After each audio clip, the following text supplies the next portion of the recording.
జై శ్రీరామ్. అందరికీ నమస్కారం. వెల్కమ్ టు న్యూస్ అఖండ. నేను మీ కస్తూరి శ్రీధర్. మిత్రులారా, హిమంత బిశ్వ శర్మ గారు ఈ ముస్లిం జనాభాను కంట్రోల్ చేయడానికి మరొక సరికొత్త ఆలోచనతో ముందుకు వచ్చారు. ఈ న్యూస్ చూడండి ఒకసారి, చాలా బాగుంటుంది. మీకు అర్థమయ్యేటట్టు చాలా క్లియర్గా చెప్తా, ఓకేనా?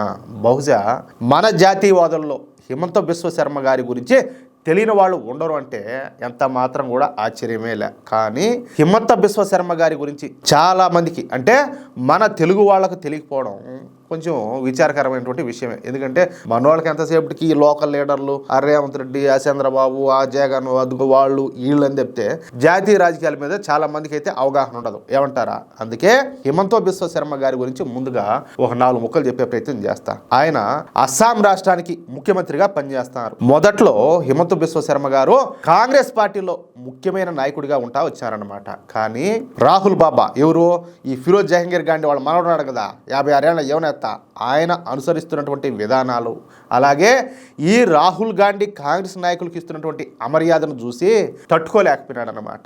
అంతేకాకుండా కాంగ్రెస్ పార్టీ హిందువులను నిర్లక్ష్యం చేయడం, హిందువులను 2వ తరగతి పౌరులుగా పరిగణించడం, అంతేకాకుండా ఓటు బ్యాంకు రాజకీయాలకు పాల్పడతా ఉండడం, ఇకపోతే ముస్లింల బుజ్జగింపు రాజకీయాలు చేస్తూ ఉండడంతో అది చూసి తట్టుకోలేనటువంటి హిమంత బిశ్వ శర్మ గారు కాంగ్రెస్ పార్టీకి రాజీనామా చేసి పారేసి నేరుగా వచ్చి భారతీయ జనతా పార్టీలో జాయిన్ అయిపోయినాడు. ఇక బీజేపీలో చేరినటువంటి హిమంత బిశ్వ శర్మ గారు మొదట అస్సాం మినిస్టర్గా పనిచేసి ఆ తర్వాత అంచెలంచెలుగా ఎదిగి ఇప్పుడు భారతీయ జనతా పార్టీ తరఫున అస్సాం రాష్ట్రానికి ముఖ్యమంత్రిగా పదవి బాధ్యతలను అయితే నిర్వహిస్తున్నారన్నమాట.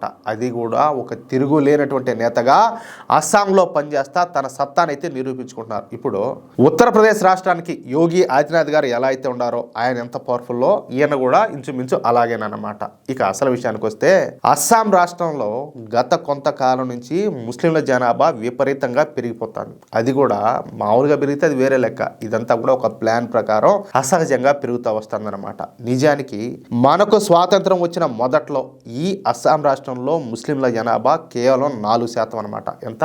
4%. కానీ 1971లో జరిగినటువంటి యుద్ధం తర్వాత బంగ్లాదేశ్ నుంచి ఏకంగా 40 లక్షల మంది ముస్లింలు ఈ అస్సాంలోకి చొరబడినారు. వీళ్ళు అప్పటి కాంగ్రెస్ ప్రభుత్వం చొరవతో అస్సాంలోనే స్థిర నివాసాలన్నీ కూడా ఏర్పరచుకున్నారు. ఇక ఆనాడు కేంద్రంలో ఉన్నటువంటి ఇందిరాగాంధీ ప్రభుత్వం కూడా అస్సాంలోకి అక్రమంగా చొరబడినటువంటి ఈ 40 లక్షల మంది ముస్లింలకు మన భారతీయ పౌరసత్వాన్ని కల్పించింది. తప్పు కదా అదే?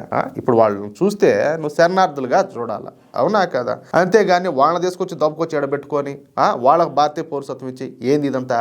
ఓటు బ్యాంకు రాజకీయాలు, ఓట్ల కోసం. ఎందుకంటే 40 లక్షల మంది వచ్చారనుకో, ఇప్పుడు వాళ్ళు ఎంతమంది ఏంటారా? కోట్ల మంది ఏంటారు. అది కథ. కాబట్టి వాళ్ళ ఓట్లని మనకే కదా, మనం ఎప్పటికి కూడా అధికారంలో ఉండొచ్చు అని చెప్పేసి ఒక దుర్బుద్ధితో వాళ్లకు మన భారతీయ పౌరసత్వాన్ని కల్పించారు. వాళ్లకు భారతీయులకు కల్పించినట్టే అన్ని రకాల సౌకర్యాలను కూడా అందిస్తూ వచ్చింది ఈ ఇందిరాగాంధీ ప్రభుత్వం. ఇక అప్పటి నుంచి ప్రారంభమైనటువంటి ఈ బంగ్లాదేశ్ అక్రమ చొరబాటుదారుల సంఖ్య రాను రాను పెరిగిపోతూ వచ్చింది. మొన్నటి వరకు అస్సాంలో నుంచి వచ్చేసి కాంగ్రెస్ ప్రభుత్వాలే కావడంతో ఈ బంగ్లాదేశ్ అక్రమ వలసదారులకు చెప్పాలంటే ఎదురు లేకుండా పోయింది. ఇక పెద్ద సంఖ్యలో ఈ అక్రమ వలసదారులంతా కూడా అస్సాంలోకి చొరబడడం ప్రారంభించారు. అది ఎంతగానయ్యా అంటే, స్వాతంత్ర్యం వచ్చిన తర్వాత అస్సాంలో 4%గా ఉన్నటువంటి ముస్లింల జనాభా ఇప్పుడు చెప్పాలంటే 34%కి పెరిగిపోయింది. అంటే అస్సాంలో ఒక పక్కన హిందువుల జనాభా తగ్గుతూ ఉంటే మరొక పక్కన ఈ ముస్లింల జనాభా పెరుగుతూ వచ్చిందనమాట. ఇక ఈ విషయాన్ని కనిపెట్టినటువంటి హిమంత బిశ్వ శర్మ గారు వెంటనే ఈ అక్రమ చొరబాట్లు జరగకుండా అడ్డుకున్నారు.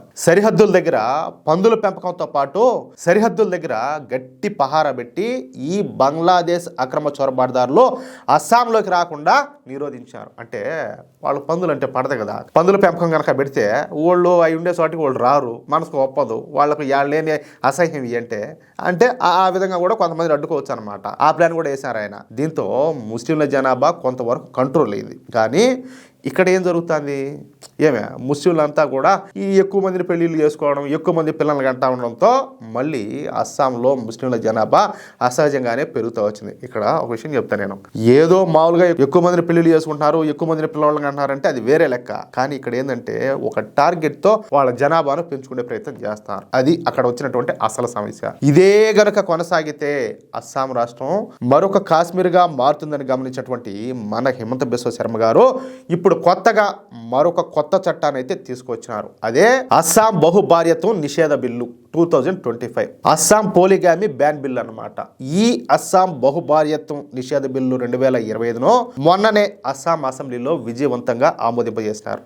ఈ బిల్లు ద్వారా రాష్ట్రంలో బహుభార్యత్వ వివాహాలను నిషేధించడంతో పాటు చట్టాన్ని ఎవరైనా గనక ఉల్లంఘించినారంటే వాళ్లకు 10 ఏళ్ల వరకు జైలు శిక్ష, అలాగే భారీ జరిమానా విధించేందుకు అవకాశం ఏర్పడిందనమాట. అయితే రాజ్యాంగంలోని 6వ షెడ్యూల్ పరిధిలోకి వచ్చేటటువంటి గిరిజన ప్రాంతాలకు మాత్రం ఈ చట్టం నుంచి మినహాయింపు లభించిందనమాట. ఈ సందర్భంగా మాట్లాడినటువంటి ముఖ్యమంత్రి హిమంత బిశ్వ శర్మ గారు ఈ బిల్లు ఏ మతానికి కూడా వ్యతిరేకం కాదని చెప్పేసి స్పష్టం చేయడమే కాకుండా వచ్చే ఎన్నికల్లో గెలిస్తే అసెంబ్లీ మొదటి సెషన్లోనే రాష్ట్రంలో యూనిఫామ్ సివిల్ కోడ్ని తీసుకొస్తామని చెప్పేసి ప్రతిజ్ఞ చేశాను. ఇక్కడ యూనిఫామ్ సివిల్ కోడ్ అంటే ఇప్పుడు మనోళ్ళు ఉన్నారు కదా, దేశంలో చాలా మంది ఇప్పుడు హిందువులు ఉండాం, ముస్లింలు ఉన్నారు, క్రిస్టియన్లు, జైనులు, సిక్కులు, చాలా మతాలు ఉన్నాయి, చాలా రకరకాలు ఉన్నారు. ఈ దేశంలో రాజ్యాంగం అందరికీ ఒకటే, చట్టం అందరికీ ఒకటే, చట్టం ఎవరికి చుట్టం కాదు. ఇప్పుడు ఒక మతానికి ఒక రకంగాను ఒక మతానికి ఒక రకంగాను ఉంటే ఇంకా అది ఎట్లయితే అది కుదరదు కదా.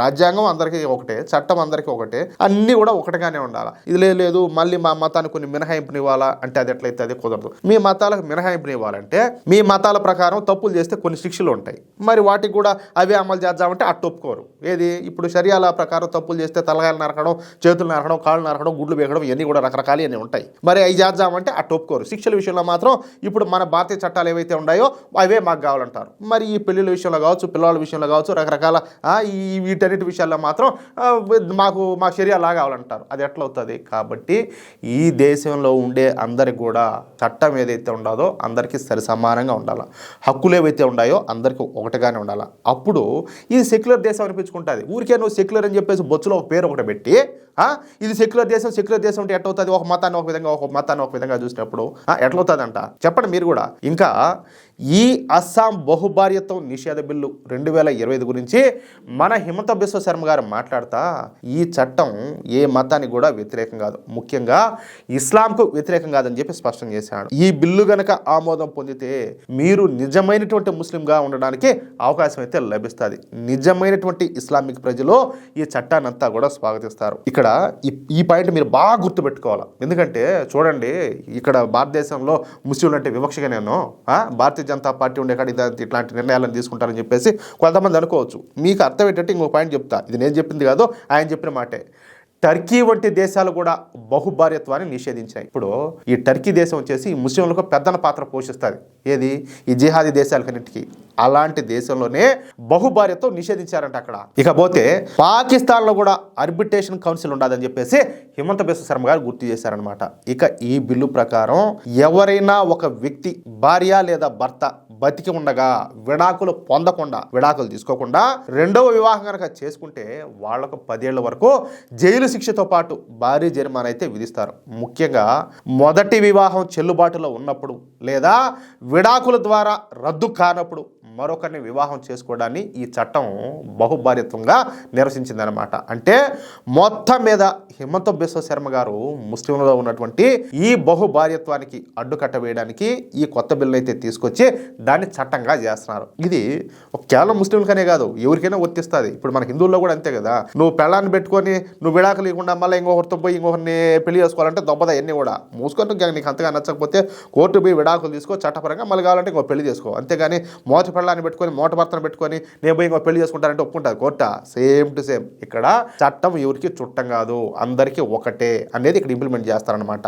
ఇక్కడ ముస్లింల జనాభా అసహజంగా పెరగకుండా నిరోధించగలుగుతున్నారు. అస్సాంలో ఉన్నటువంటి ప్రస్తుత పరిస్థితుల్లో నిజంగా ఇది ఒక అద్భుతమైనటువంటి ఆలోచన అని చెప్పుకోవచ్చు. ఏమంటారా మిత్రులారా? ఈ న్యూస్ కనుక మీకు నచ్చినట్లయితే ఖచ్చితంగా ఈ న్యూస్ నలుగురికి షేర్ చేయండి. అలాగే ప్రతి ఒక్కరూ కూడా మీ యొక్క అమూల్యమైనటువంటి అభిప్రాయాలను కామెంట్ రూపంలో తెలియజేయండి. ఇంకో విషయం ఏంటంటే, ఇంతవరకు మీరు గనక మన ఛానల్ని సబ్స్క్రైబ్ చేసుకున్నట్లయితే ప్రతి ఒక్కరు కూడా మన ఛానల్ని సబ్స్క్రైబ్ చేసుకోండి, సపోర్ట్ చేయండి ప్లీజ్. జై శ్రీరామ్, జై హింద్.